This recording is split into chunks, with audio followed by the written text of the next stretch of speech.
A paz do Senhor, Pastor Marcos Sabiá, mais uma vez juntos para ouvirmos e refletirmos a respeito do texto da Palavra do Senhor no livro do Êxodo, no dia de hoje, nos seus capítulos 10, 11 e 12.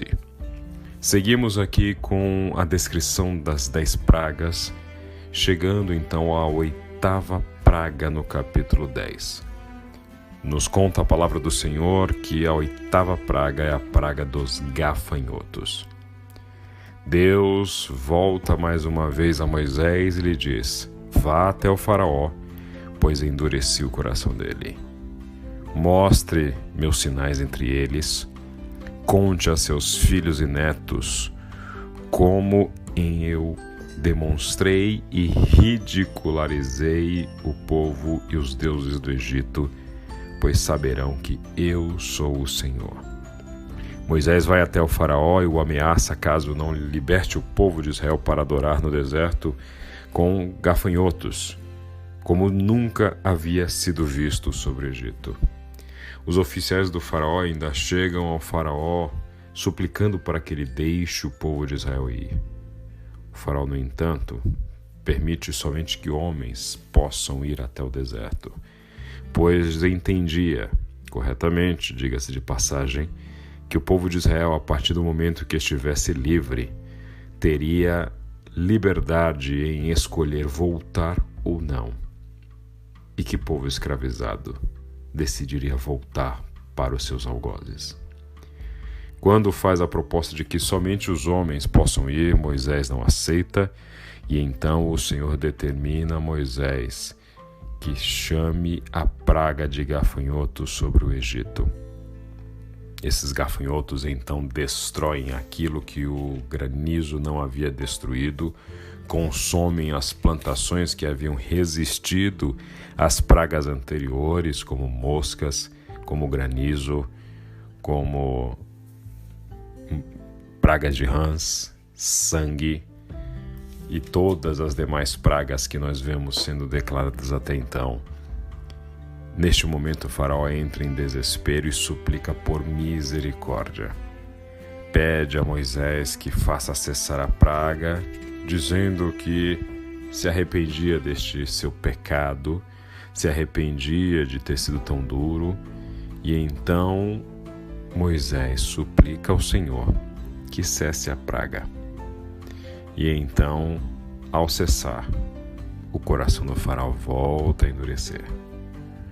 Então o Senhor disse a Moisés: vamos à 9ª praga, a praga da escuridão. Densas trevas caem sobre o Egito. Entre as muitas divindades, Osíris, Íris, Horus, o panteão egípcio tinha uma que celebrada era a grande divindade do Egito, Amon-Ra, o Deus Sol. No entanto, a 9ª praga subjuga este Deus, esta divindade dos egípcios, pois uma densa treva cai sobre o Egito, onde os homens não conseguem mais ver a luz do sol, onde não conseguem mais ver uns aos outros, onde ninguém mais consegue sair do lugar. Como nas demais pragas, essas trevas não alcançam a terra de Gósen, o lugar onde os judeus viviam. Faraó, então, ao ver esta praga, ou melhor, pelo perdão do trocadilho, ao não ver esta praga, já que era uma praga da escuridão, permite aos judeus que possam ir ao deserto. Só que, desta vez, o condicionante é que possam ir com as suas famílias, mas sem seus animais. Moisés entende que isso é inadmissível.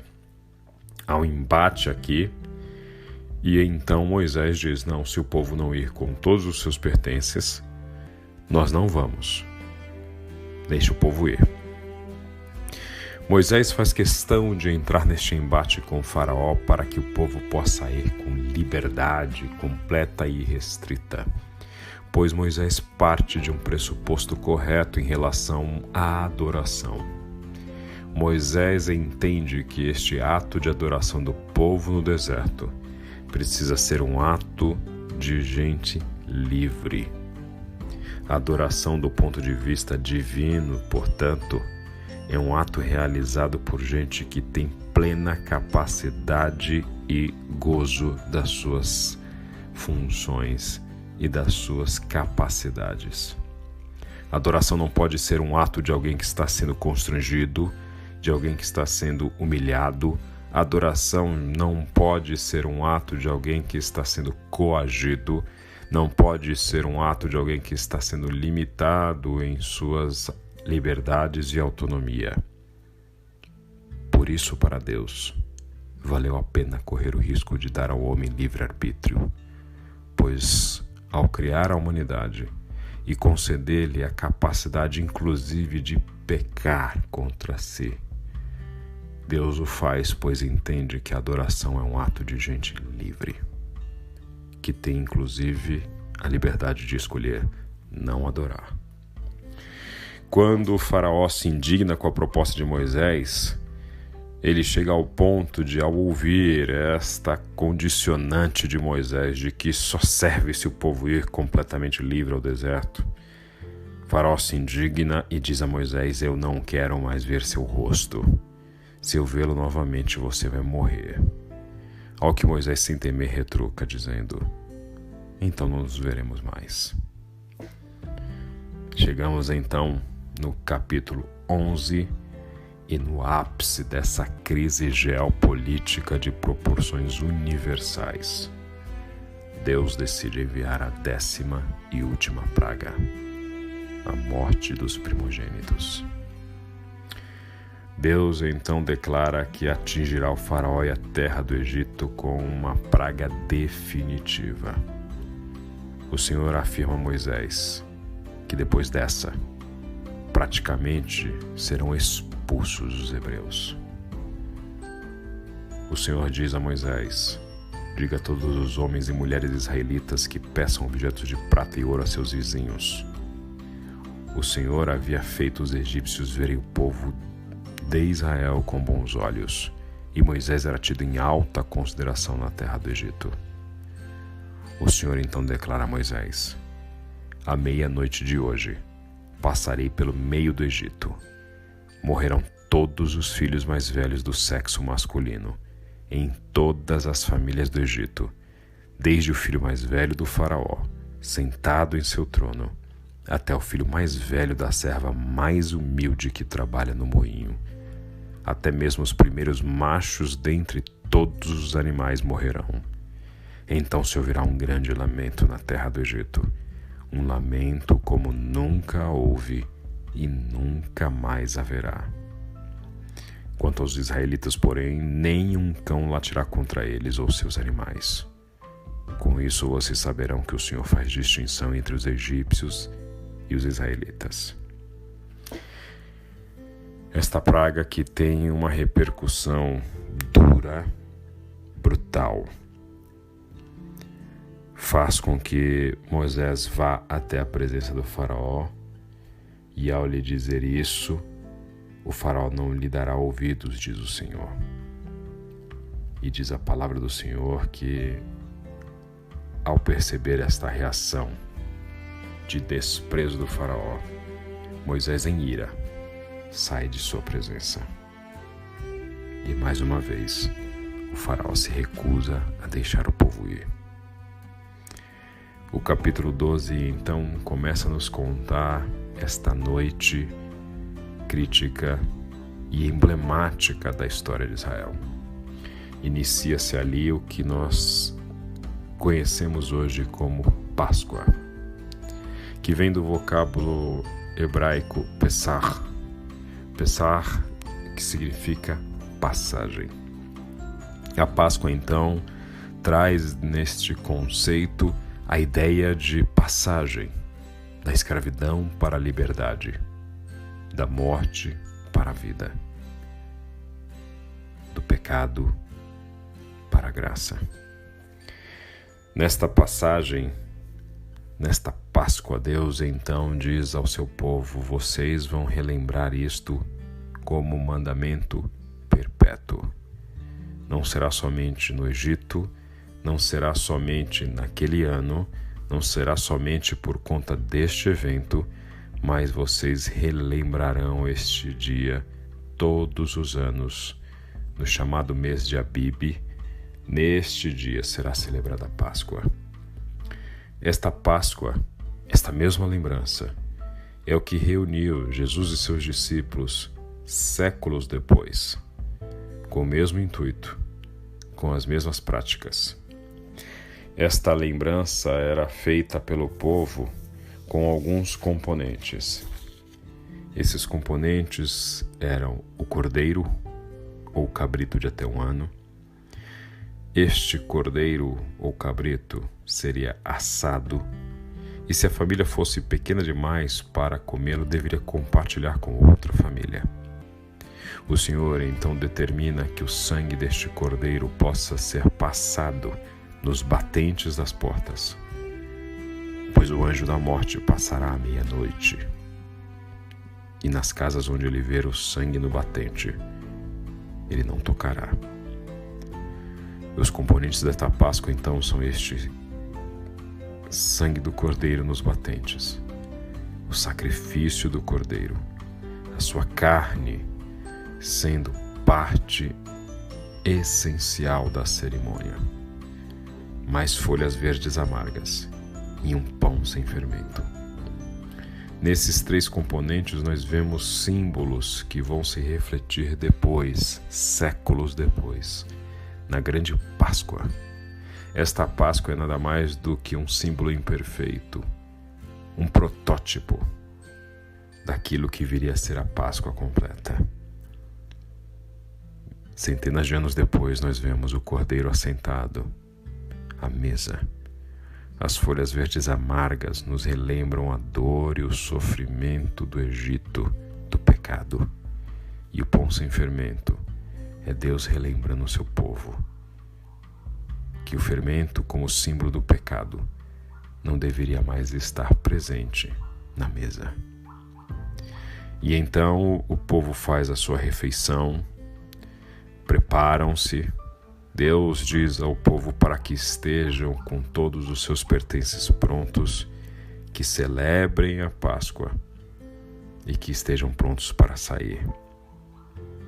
E à meia-noite, depois de celebrada a Páscoa, o anjo da morte passa por toda a terra do Egito e ouve-se um grande lamento. Desesperadamente o faraó chama Moisés no meio da noite e determina: saiam daqui. Vemos então neste protótipo da Páscoa sangue derramado, nessa como na Páscoa de Cristo. Vemos um cordeiro sacrificado, nesta como na Páscoa de Cristo. Vemos um cordeiro que não deveria ter seus ossos quebrados, nessa como na Páscoa de Cristo. Vemos a passagem da escravidão para a liberdade, nessa como na Páscoa de Cristo. Vemos este evento único de libertação na história, nessa como na Páscoa de Cristo. E assim vemos o ápice, o apogeu das 10 pragas que Deus envia sobre o Egito para que o coração de Faraó seja quebrado e ele permita ao povo sair. Nestes textos que nós ouvimos durante esses 12 primeiros capítulos, natural que um dos grandes conceitos com os quais nós lutemos, nos debrucemos sobre ele, é o conceito da soberania divina. Quando vemos um texto desse, nos lembramos de uma frase muito comum, muito corriqueira de ouvirmos: Deus está no controle. Uma frase que ouvimos constantemente, mas eu lhes confesso que ao ouvi-la eu me pergunto: é uma frase verdadeira? Deus estaria controlando tudo? Confesso a vocês que eu prefiro utilizar uma frase que tem um conceito sutilmente diferente. Ao invés de dizer que Deus está no controle, eu lhes confesso que prefiro dizer que Deus está no governo de todas as coisas. Essa sutil diferença se expressa no entendimento que eu tenho a respeito de controle em diferença a governo. Controle traz o entendimento de que tudo, absolutamente tudo, estaria sob o agir de Deus. Deus no controle de tudo, assim, me traz um incômodo, pois é a partir do pressuposto que se morre um inocente, Deus está no controle. Se morre uma criança com câncer, uma moça é vítima de estupro, ou uma rocha desabra sobre pessoas lá em Capitólio, em Minas Gerais, tudo isso seria a ação de um Deus que está no controle e, como em um jogo, lidaria com a humanidade como se essa fosse pedras em um tabuleiro. Prefiro dizer que Deus governa, pois essa ideia de governo a mim revela melhor o que é o caráter de Deus, o caráter do Deus que a Bíblia nos revela. Não é Deus quem corrompe governos, deixando suas populações à míngua, sem hospitais, escolas, sem moradia. Não é Deus que age com violência contra uma mulher, ou prefere investir em armas de destruição em massa, ou viagens de turismo ao espaço, ao invés de buscar a cura do câncer, o fim da fome. São atos humanos, de uma humanidade decadente, mas que jamais estes atos estarão fora do alcance de um Deus que governa soberanamente e que em determinado momento da história decidirá dar um basta ao ver o clamor do seu povo oprimido. Ao governar, Deus não impede a maldade e dureza do coração de Faraó, mas ao governar, Deus tem para si a prerrogativa de dar um basta quando essa maldade sucumbe e suplanta todos os limites aceitáveis ao subir às suas narinas. Em uma bela cena do filme Êxodos, que nos conta a história de Moisés, vemos uma cena que ilustra essa ideia. Nesta 10ª praga, quando o Faraó percebe que seu filho, uma criança, seu primogênito, morre, o Faraó chama Moisés no meio da madrugada. Irado, vocifera até Moisés: que Deus é esse dos hebreus que mata criancinhas? Moisés então se aproxima e sussurra ao seu ouvido: foi ele ou a dureza do teu coração que matou o seu próprio filho? Por isso bem disse o apóstolo Paulo na sua carta aos Romanos: o salário do pecado é a morte, mas o dom gratuito de Deus é a vida eterna. Que Deus te abençoe, o Deus que governa.